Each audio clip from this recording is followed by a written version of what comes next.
Hey guys, welcome back to Rossoneri TV. I'm Gio and I'm here for the match review of AC Milan against Fiorentina. Match that finished 2-1 for Milan at the San Siro with goals coming in from Kucka and Deulofeu. The Fiorentina goal was scored by Kalinic. A game of two halves, I have to say, for this Milan team. A very impressive first half with two goals and also a post by Pasalic. Personally, I expected much worse going into this game. I was confident that Milan were going to be able to get a result, like I mentioned in the match preview, but I still thought that Fiorentina was going to come out better into this match. I was surprised with the way that we were capable of playing, creating chances, and actually getting two goals in the first half. I don't recall the last time that we managed to do such a thing. And also, we could have got a third there through passage, like I mentioned before, which forced Tatarusano in such a big save that was deflected later off the post. Kalinic's goal came only 4 minutes after Kuchka's, and that goal was offside. I have to say, taking a look at the replay, initially I didn't really think it was offside, but taking a look at the replay, I quickly saw that the initial pass, not the pass that was made to Kalinic, but the initial pass was actually offside, and the referee didn't point that out. The referee made a few mistakes over the course of the game. Even in the first half, Bacca was through on goal, in which he shouldn't have been called offside, but he was.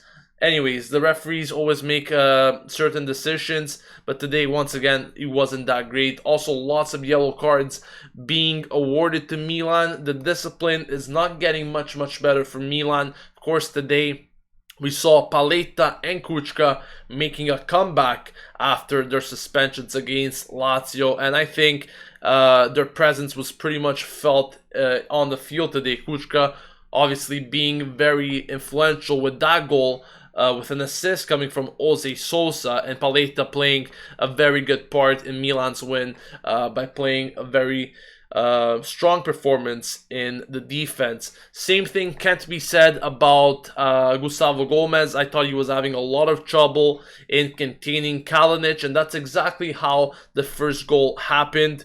That's exactly the way that Kalinic was capable of scoring. You know, you cannot just give enough space to a guy like Kalinic, such a prolific goal scorer. You cannot give him inches, and that's exactly what Gustavo Gomez, not once but twice. The second time he was booked, and Kalinic would have been through on goal, so I think it was a smart thing in the end for Gustavo Gomez, but still, his containing was absolutely awful. And this makes me question whether Montella will be going with Zapata instead next game. And that's obviously a possibility. Zapata did come on later on in this match, and he actually played quite well. I thought that was looking almost like a 5 in the back at one point, where there was Vangioni, Gustavo Gomez, Zapata, Paletta, and Abate. I'm not quite sure if Vangioni moved up to a more midfield position after that, since Kuchka came off, but I'm definitely going to have to take a look at that. Other than that, I spoke about the midfield. Jose Sosa getting another assist. Today he was preferred to Locatelli. Montella giving him the confidence. He gave him the confidence after showing what he was capable of doing against Lazio with that assist, providing Suso's equalizer. He did it again, this time on Kuchka's goal. Very pleased with his performance. I think he did quite well. Obviously not the best, but he still managed to hold his ground and do some very good things. Whether or not he will be continued to be preferred in that starting 11 in the long run, all really depends from game to game. I think right now, Jose Sosa is one of the more informed players in that midfield, and I think Montella will continue playing him until he collapses or he just is not capable of performing as well as he's doing right now. Locatelli was sitting on the bench. He didn't see any minutes at all today. Also, I wanted to speak a bit about Pasalic. He did quite well. I think I didn't see much of him throughout the game, but he did hit that post, so credit has to be given to that. He did attempt something at least. But in that second half, I'll be speaking a bit about it just shortly. We did give away too many balls in that midfield. Way too many mistakes, way too many balls given away that could have been leading to goals for Fiorentina, specifically through Abate, and the whole right side, I think, was just giving way too many balls away. Luckily, Fiorentina weren't able to capitalize on those mistakes, but I'm definitely happy that Milan was capable to hold that lead. Other than that, I wanted to speak about the forwards. Suso, he did okay today. I think he was a bit less predictable than the recent games. He did some very good movements, but I preferred much more Deulofeu. I think besides Kucka, Deulofeu played one of the better games in this Milan team today. He was capable of running through opponents, was capable of dribbling, and of course, that fine 5 finish right from the center of the box to give Milan the win with a beautiful finish. Really, and I said this many times, we need to also take shots from outside the box. We don't have to wait until we get right in front of the goalkeeper to take those shots. Deulofeu did just that. He took that shot from outside the box, and it was a beautiful, well-placed shot to give Milan that second goal, which ultimately was the game winner. But I just think that Milan did very good things in that first half. In the second half, we obviously sat back. I think we could have even gone for a third there through Abate. He fired a shot right on Tatarusanu. But, I don't think it's the way to go, especially in that second half. We did way too much sitting back. We invited pressure from Fiorentina. Of course, they have a very good midfield, very good players up front that could make the difference at any point, and I think we invited them to do just that way too often in this game. It wasn't a good performance in that second half. Luckily, we had a good performance in the first half, and that's what pretty much gave us the result today. But once again, what I'm trying to stress here is that we need a collective effort, not only in the first half, but in the second half. We rarely see Milan not only dominating, but, just playing well throughout the whole game. We always see them playing in lapses, and that's something that needs to change if we want to get anywhere. It was a shaky match. It was a scrappy match in many instances. Fiorentina tried their best, but they couldn't break through Milan. In the end, we got the win. That's all I care about. I know the performances are not going to be the best, and we said this millions of times. We cannot expect the best performances, but at the end of the day, the 3 points is what counts to stay in the course for Europa League qualification. And right now, taking a look at the standings, this is what it looks like. Inter and Atalanta currently sitting on 48 points, Lazio with 47, and Milan 44, currently opening a 4-point gap on the next team, which is obviously Fiorentina. So we're still in the race for it. This was a crucial game, a massive game to get the 3 points. We got the job done. Next week we play Sassuolo. That's another game we need to win. We definitely need to win a lot of them if we want to achieve Europa League. It just seems that there's no slowing down for Inter, Atalanta, and Lazio. Inter's playing Roma next week, so that could be a good occasion for Milan to make up some ground on them. Atalanta is also playing Napoli, so once again, that could be a big case. And Lazio Udinese, you just never know what to expect out of those matches. So Milan, they are playing Sassuolo, of course, not the most walkover team, but what I'm trying to say is that if they do get the win next week, they could obviously make up some ground on teams like Inter, Atalanta, and Lazio. I'm almost guaranteed that they will be dropping points next week. But without further ado, I want to know what you guys thought about the game. Leave your thoughts in the comment section below.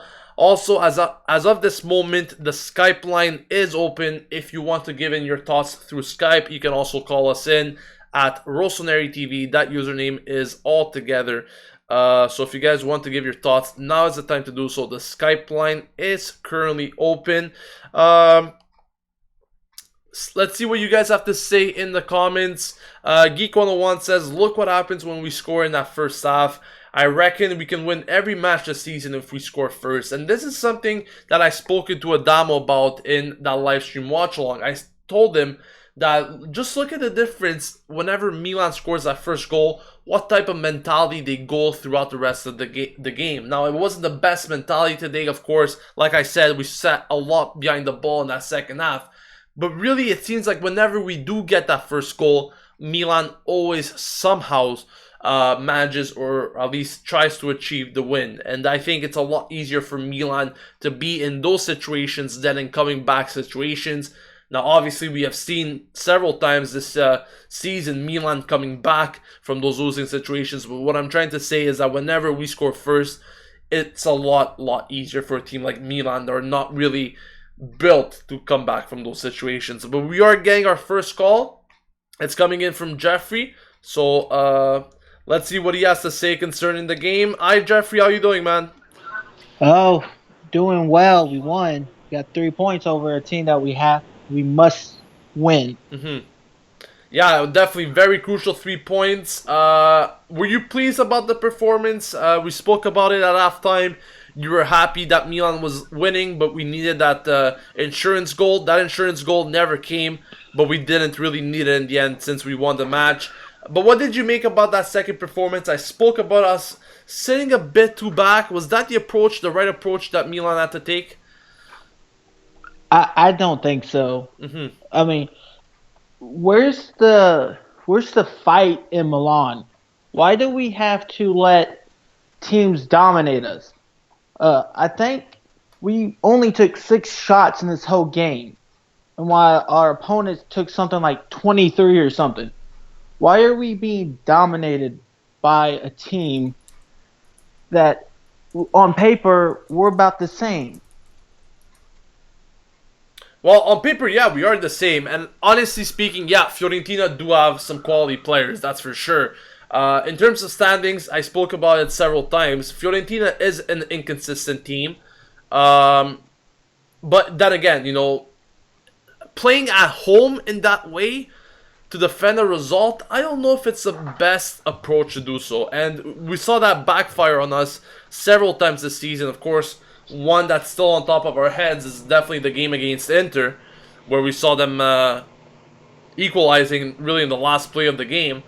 But inviting pressure like that in the second half, I don't think it's the way to go. I really don't. Did you have any words on maybe certain players that you wanted to share with everyone? No, I think everyone did. If I had to give them a rating out of 10, I would give everyone maybe like a 6 or 6.5.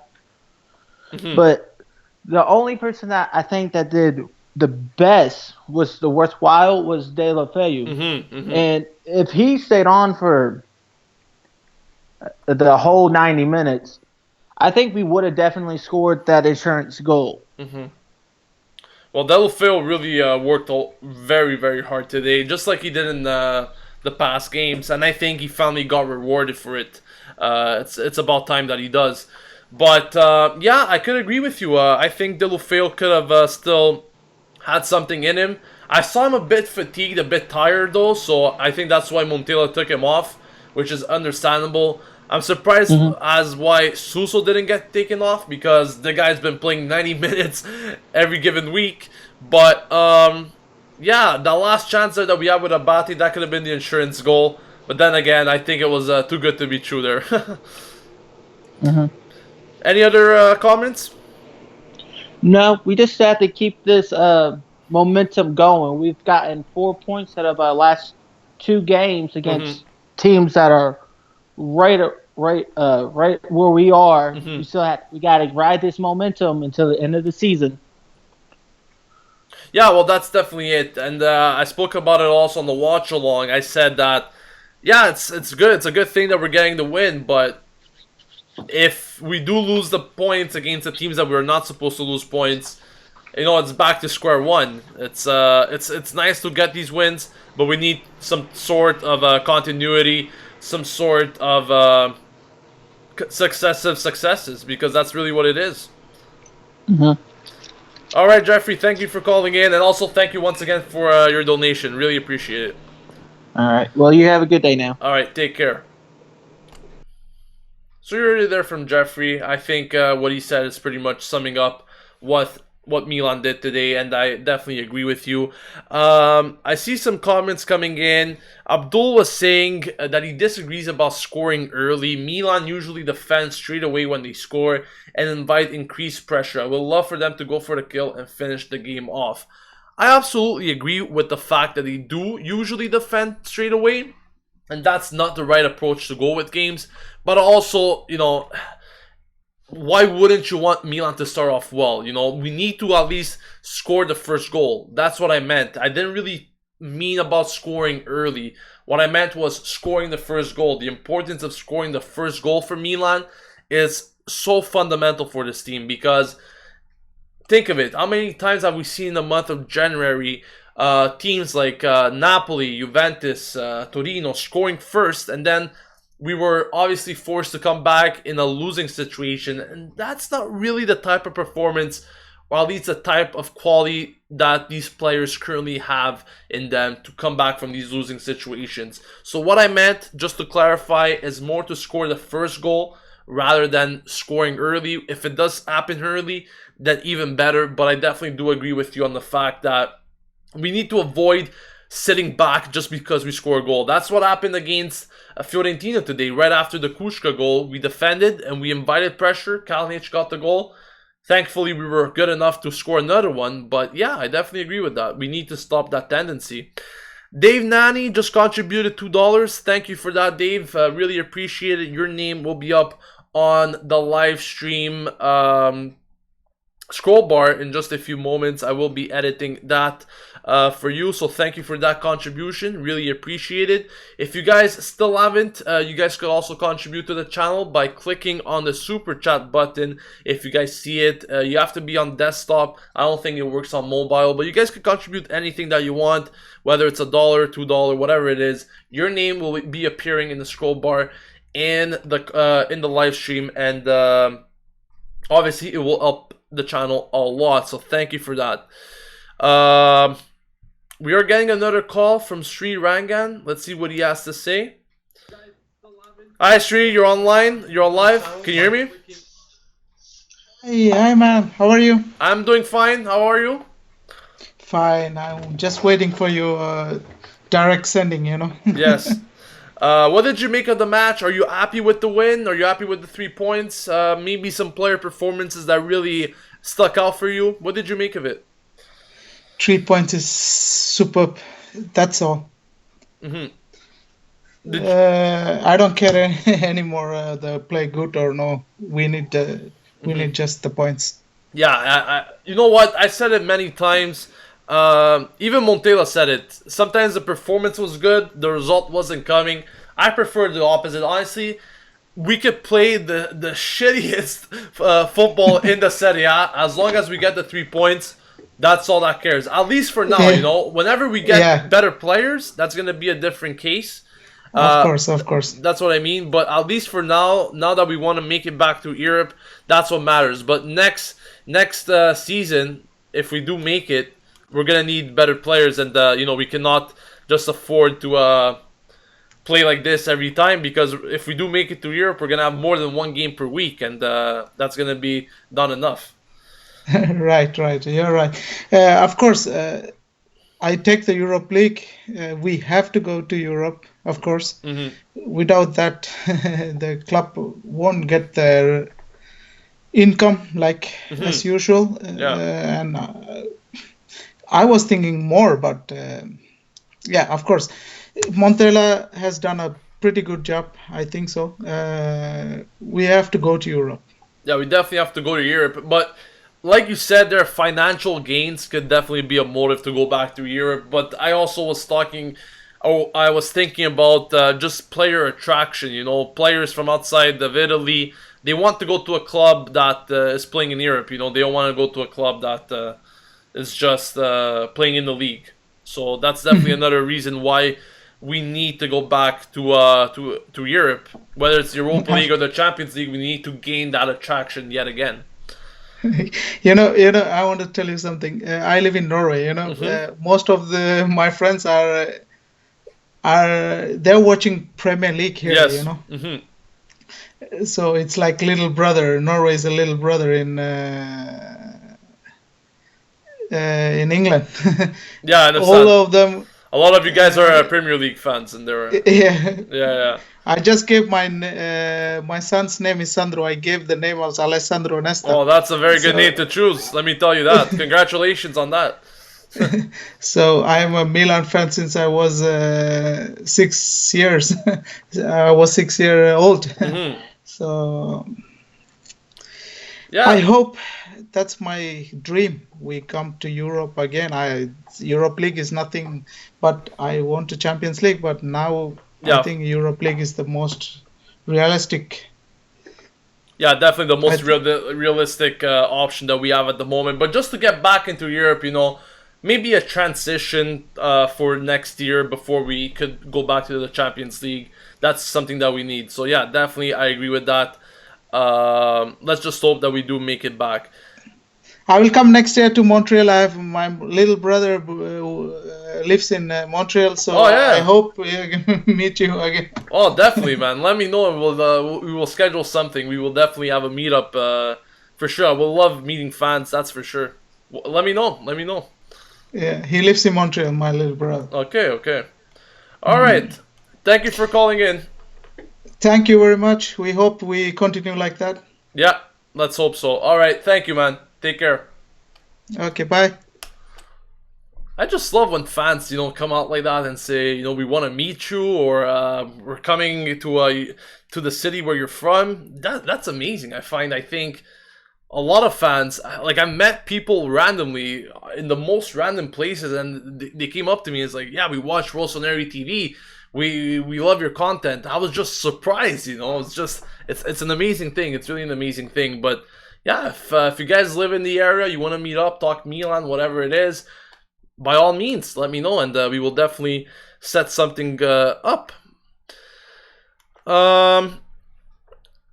Zakaria says Gustavo Gomez is a much better defender than Zapata. I think he has potential. I definitely agree that he has potential. Zapata has more experience, that's for sure. Whether or not he could translate it on the pitch, that's a completely different story. But I think Gustavo Gomez at the moment is having a few difficulties containing the top strikers in the Serie A. We saw it last week with Immobile and Lazio. We saw it today with Kalinic and Fiorentina. Simply speaking, I want Romagnoli to come back. I don't want Gustavo Gomez. I don't want Zapata. I just want Romagnoli to come back. And we need another top center back, in my opinion, even for next year. I think it's important to have very strong center backs. We cannot afford to have guys like Gustavo Gomez or Zapata being our emergency players to come on in case one of them is injured. Silly Wonka says Gomez has the talent. He needs to work on his positioning, though. I agree with that. Beryl Cesenu says, I think 5 defenders was good for us. We just need a quick striker for the counterattacks. Baka is too slow. I didn't speak much about Baka today because I definitely always have the same things to say regarding him.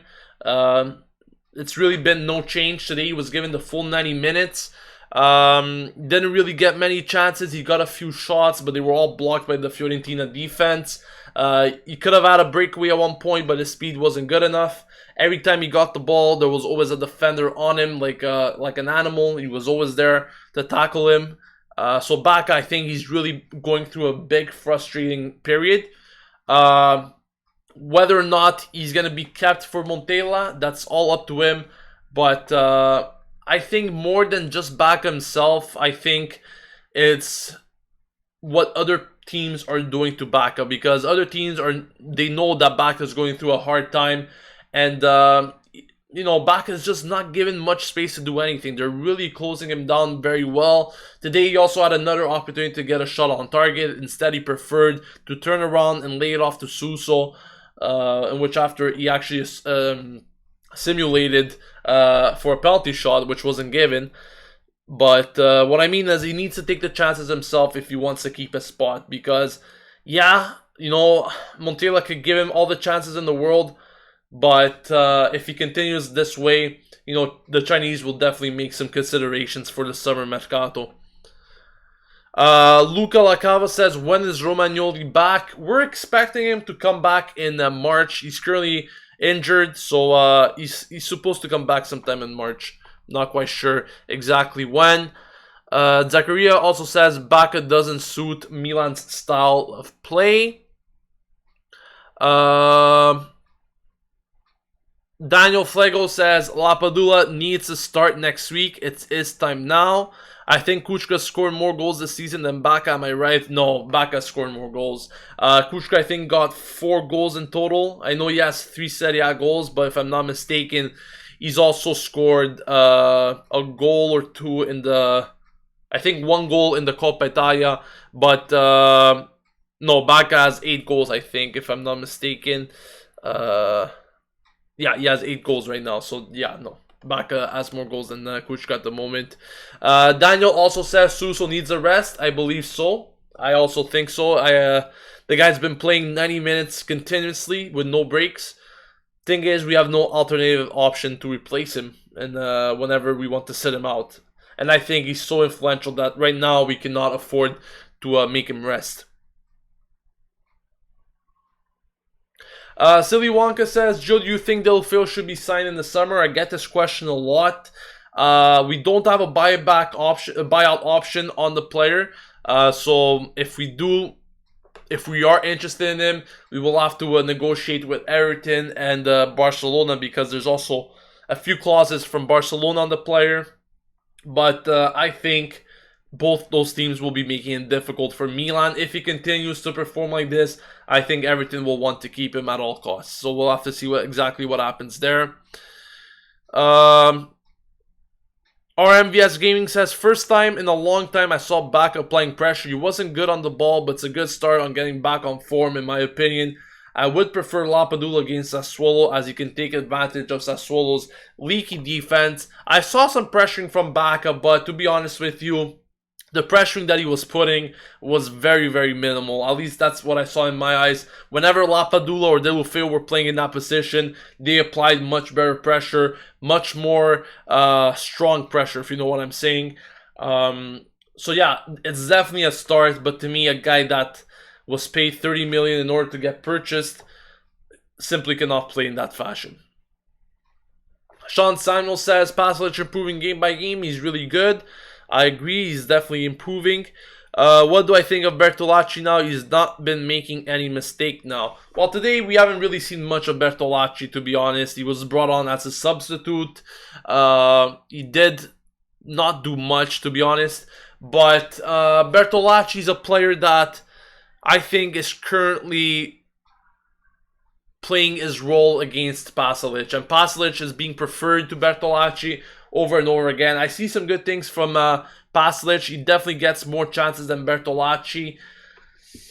I don't know who I would pick at this point, to be honest, because Pasalic is doing a very good job. Yeah, that really goes up to Montella whether Bertolacci or Pasalic should be starting. But let me know your thoughts on who you think should start. Tommy says, I think Baka, Honda, Antonelli, or Vanjoni must be sold. I would definitely not sell Antonelli at all. Gio, who owns the 0.01% of Milan if the takeover is completed? I honestly don't know. I think it's separate investors, but it's a very minimal portion of the club that has pretty much no say. So I really don't know. I can't give you an answer, but it's probably like very small investors that have nothing to do with the Chinese or Fininvest. But I definitely don't have a clue on that.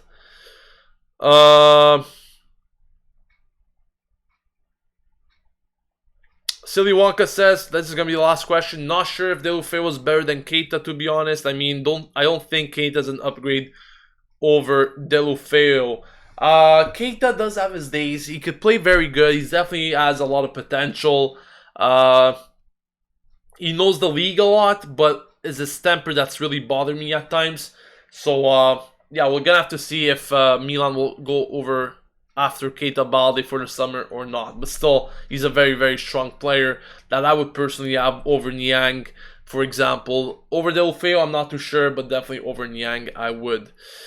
Alright guys, that's gonna wrap it up for this match review. Thank you all once again for tuning in through the live stream or to the match review. Thank you to everyone that watched the videos and donated today. Lots of donations, so thank you all for that. If you haven't yet, you can still donate by clicking on the super chat button where you type in your live comments and your name will be appearing on the scroll bar right below over here if you do make a contribution to the channel.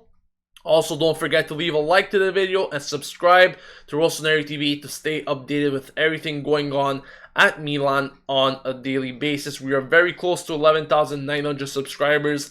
That was our target for today. So if you haven't yet subscribed, make sure to hit on that subscribe button and help us out. Thank you for watching once again. This has been Gio signing off, and as always, Forza Milan.